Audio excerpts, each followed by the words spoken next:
6 महीने, एक एग्जाम, एक सपना और अब तक की हुई अनगिनत गलतियां। ड्रीम कॉलेज सिक्योर करने का सपना पूरा कर सकते हैं। बहुत सारे बच्चे ऐसे होंगे जो थक जाएंगे, कुछ ऐसे बच्चे होंगे जो इन 6 महीनों में अपनी किस्मत बदल देंगे। 6 महीने, एक एग्जाम, एक सपना और अब तक की हुई अनगिनत गलतियां। लेकिन ये वो 6 महीने हैं जिन 6 महीनों में आप अपना ड्रीम कॉलेज सिक्योर करने का सपना पूरा कर सकते हो। ये वो 6 महीने हैं जिनमें बहुत सारे बच्चे ऐसे होंगे जो छोड़ देंगे नीट एग्ज़ाम की प्रिपरेशन। बहुत सारे बच्चे ऐसे होंगे जो थक जाएंगे।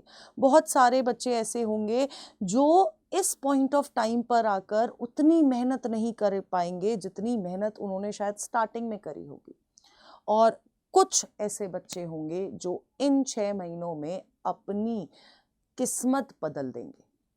नीट सिर्फ एक एग्जाम नहीं है, ये उन सपनों की आखिरी कसौटी है जो तुमने बचपन से देखा है।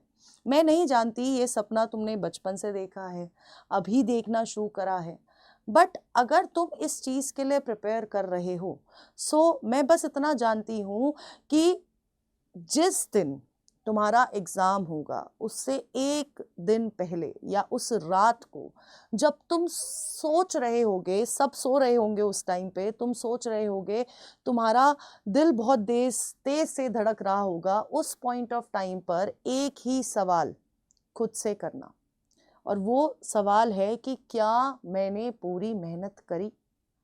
और इन 6 महीने इतनी मेहनत करो कि जब ये सवाल तुम खुद से करो, उस पॉइंट ऑफ टाइम पर तुम इस सवाल का जवाब हाँ में दे सको। तो hi everyone, welcome to NCERT NEET Adda 24/7। मेरा नाम भारती है, मैं एक बायोलॉजी एजुकेटर हूँ। लास्ट 5 सालों से बायोलॉजी पढ़ा रही हूँ to in NEET UG category. और हर साल बहुत सारे बच्चे, बहुत सारी कहानियाँ, बहुत सारी एक्सक्यूज़ेस और शायद बहुत सारे सपने टूटते हुए देखती हूँ। और कुछ सपने ऐसे भी होते हैं जो पूरे होते हैं। इस साल बहुत सारे स्टूडेंट्स ऐसे हैं जिनका एडमिशन हुआ है एमबीबीएस में। कुछ बच्चे ऐसे भी हैं जो शायद जिनको एमबीबीएस नहीं मिल पाया, लेकिन they have secured BDS seat in BHU, और ये मैं अपने स्टूडेंट्स की बात कर रही हूँ। एंड बहुत सारे बच्चे इसमें ऐसे भी हैं जिनका नीट क्लियर नहीं हुआ, और अब वो मुझे जब मैसेज करते हैं या मेरी उनसे बात होती है तो दे से वन थिंग जो हमेशा कॉन्स्टेंटली मैं हर एक बच्चे से सुन रही हूँ, वो ये है कि मैम शायद पिछले साल ना हमने इतनी मेहनत नहीं करी जितनी हम कर सकते थे। सो ये जो रिग्रेट है ना, ये रिग्रेट अपनी लाइफ में नहीं रखना है। ये जो मिस्टेक अभी तक हमने कर ली है, उन मिस्टेक को गड्ढे में डालो, उनसे सीखो, फिर गड्ढे में डालो और आगे बढ़ो।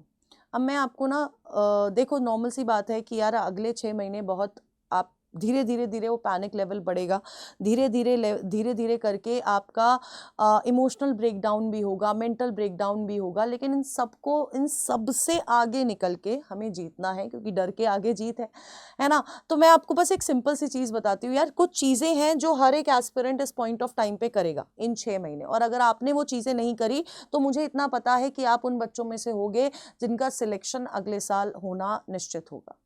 सबसे पहली चीज़, आप कोशिश करिए दिसंबर या जनवरी मिड तक आपका सिलेबस पूरा हो जाए। ज़्यादा टाइम नहीं लूँगी इस वीडियो में, ज़्यादा टाइम आपका ख़राब नहीं करूँगी, बट ये इंपॉर्टेंट है तो इस वीडियो को अपने दोस्तों के साथ ज़रूर शेयर करना, जिनका भी आपको पता है जो नीट का एग्ज़ाम दे रहे हैं, और इस चैनल को सब्सक्राइब ज़रूर कर लेना।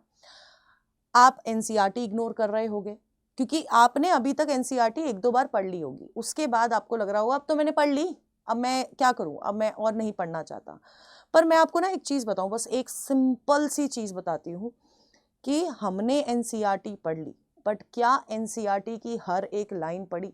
चलो आज एक काम करना, इस वीडियो को देखने के बाद फिर से कोई एक चैप्टर उठाना अपनी बायोलॉजी का और उस चैप्टर को अच्छे से पढ़ना।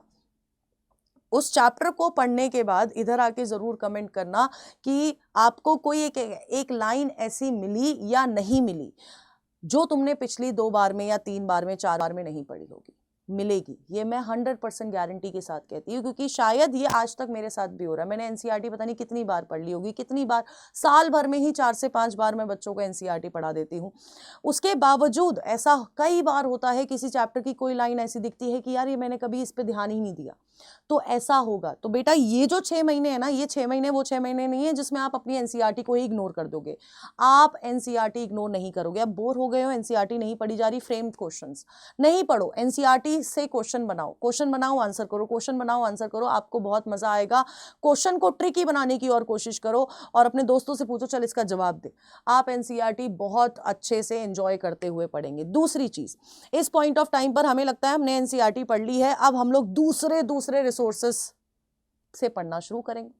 मैं आपको एक चीज बोल रही हूं, और आप जिस भी टीचर से पढ़ रहे हैं इस पॉइंट ऑफ टाइम पे, आप ये मान के चलिए आपकी एनसीईआरटी और आपके टीचर्स का नोट्स, उससे ऊपर आपको नहीं जाना है अगर आप कोई टॉपिक पढ़ रहे हैं, क्योंकि अलग अलग सोर्सेज में, अलग अलग मॉड्यूल्स में आपको कुछ ना कुछ बहुत ज़्यादा एक्स्ट्रा मिल जाएगा, और वो थोड़ा एक्स्ट्रा मिलके क्यूमुलेटिवली बहुत ज़्यादा एक्स्ट्रा बन जाता है, जिस चक्कर में आप उधर पर ही रह जाओगे कि यार ये तो मैंने पढ़ा नहीं, ये मैम ने पढ़ाया नहीं। फिर आप ढूंढोगे 4 टीचर और जो अलग अलग चीजें पढ़ा रहे होंगे। तो अभी तक जहां पर स्टिक हो वहीं पर स्टिक रहो, ठीक है। आप डिफरेंट सोर्सेज सिर्फ तब उठाएंगे जब आपको क्वेश्चन प्रैक्टिस करना है। आप पढ़ने के लिए, टॉपिक पढ़ने के लिए आप दूसरा कोई सोर्स नहीं उठाएंगे।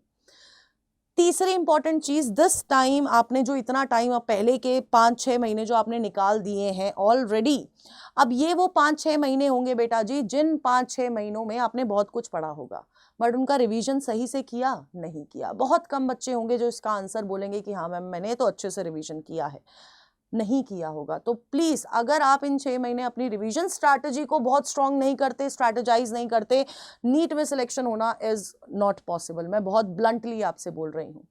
चौथी चीज, इस पॉइंट ऑफ टाइम पर आके क्वेश्चन प्रैक्टिस इज मस्ट। आपने, मुझे नहीं पता आपने अब तक कितनी डीपीपी सॉल्व करी हैं, कितने क्वेश्चन प्रैक्टिस सेशंस लिए हैं, कितना क्वेश्चन प्रैक्टिस खुद से किया है, बट एक चीज मैं जानती हूं कि अगर इस समय पे आपने क्वेश्चन प्रैक्टिस नहीं करी, इस समय पे आपने अभी पार्ट टेस्ट या टेस्ट लगाना शुरू नहीं किया है बेटा, तो आप बहुत सारे बच्चों से पीछे हो इस समय। तो आपको अगर आगे बढ़ना है तो आपको क्वेश्चन प्रैक्टिस पे फोकस करना पड़ेगा। आपको एक टाइम अलग से निकालना पड़ेगा जिसमें आप हर एक सब्जेक्ट के क्वेश्चन प्रैक्टिस कर रहे हैं। नेक्स्ट, क्वेश्चन प्रैक्टिस नहीं कर रहे हो तो मिस्टेक्स तो एनालाइज करी नहीं होगी। तो अब आप जब क्वेश्चन प्रैक्टिस कर रहे हो, कर भी रहे हो, तो और मिस्टेक एनालाइज नहीं कर रहे हो, उनको ठीक नहीं कर रहे हो, तो बेटा जी आप और पीछे अपने आप को खींच रहे हो। क्योंकि जब तक हम अपनी मिस्टेक्स पे पर्दा डाल के उनको बंद करके रखेंगे ना, तब तक हम जिंदगी में आगे नहीं बढ़ते हैं। और ये लर्निंग है बेटा जी। मैं इस पॉइंट ऑफ टाइम पर आके भी मैं बहुत सारी चीजें सीखती हूँ, गलतियां करती हूँ, सीखती हूँ। लेकिन जब आपको कोई पहले से ही बता रहा है कि बेटा ये गलतियां होती हैं, इन गलतियों से सीखो और फिर आगे बढ़ो, तो जरूरी नहीं है कि हर बार पत्थर पे पैर लगे तभी हम सीखें, है ना। तो जरूरी नहीं है कि आप एक बार और ड्रॉप लो तभी सीखो कि यार लास्ट ईयर गलती करी थी अब कर लेता हूं सही। नहीं, please start analysing your mistake. जब भी आप डीपीपी सॉल्व कर रहे हैं, क्वेश्चन प्रैक्टिस कर रहे हैं, मॉक टेस्ट दे रहे हैं, लेकिन एनालाइज करना स्टार्ट कर दो। और सबसे इंपॉर्टेंट चीज जो हर एक स्टूडेंट इस पॉइंट ऑफ टाइम पे करेगा, वो कोशिश करेगा कि मैं हर एक चैप्टर एक ही दिन में कर लेता हूं। नहीं है पॉसिबल। Strategise yourself. स्टार्ट करो विद हाई, अगर आपका सारा सिलेबस पूरा हो गया है, start with high priority chapters, high weightage chapters, PYQs analyse करो, हाई वेटेज चैप्टर्स पढ़ो, उनके साथ रिवीजन स्टार्ट करो। क्योंकि अगर आप हाई वेटेज चैप्टर के साथ रिवीजन स्टार्ट करते हैं तो इसका मतलब यह है कि आप एक नंबर जो है, मार्क्स जो है, कुछ अमाउंट ऑफ मार्क्स जो है वो सिक्योर करते हुए चल रहे हैं। और एट दी एंड अब आ रही है बेटा ठंड आ रही है। तो अभी तक भले ही आपका शेड्यूल होगा कि यार मैं तो सुबह 6 बजे 7 बजे उठ के पढ़ने लग जाता हूं, अब नहीं उठोगे क्योंकि ठंड में रजाई के अंदर बैठ के मस्त नींद आएगी।